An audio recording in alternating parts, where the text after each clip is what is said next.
Jūs redzat sevi Kulberga valdībā? Jo no tā, ko jūs minējāt iepriekš par to, ka tas, kas ir noticis ārpolitikas jomā, ārvalstu kontaktos, jūs runājat par iekšlietu sfēru, jūs redzat šajās sfērās savu iespēju arī Kulberga valdībā?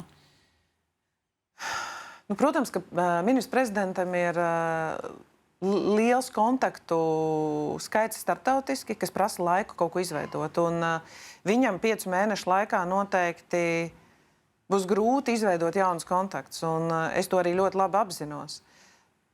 Tas uzticības jautājums, protams, ir viens no tādiem būtiskajiem.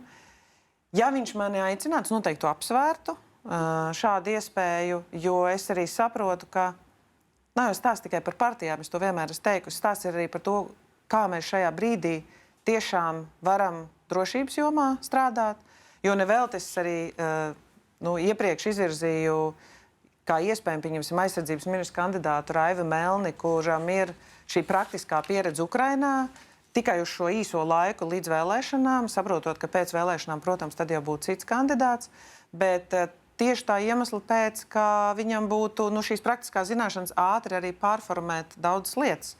Bet mums ir noteikti ir jābūt iespējai sadarboties. Es arī saprotu, ka tikpat labi, ja tā būs Saeima, skatīšos, kā tur es varu palīdzēt, bet es jau nevaru aizmirst par Latviju. Es vienkārši to nevaru izdarīt.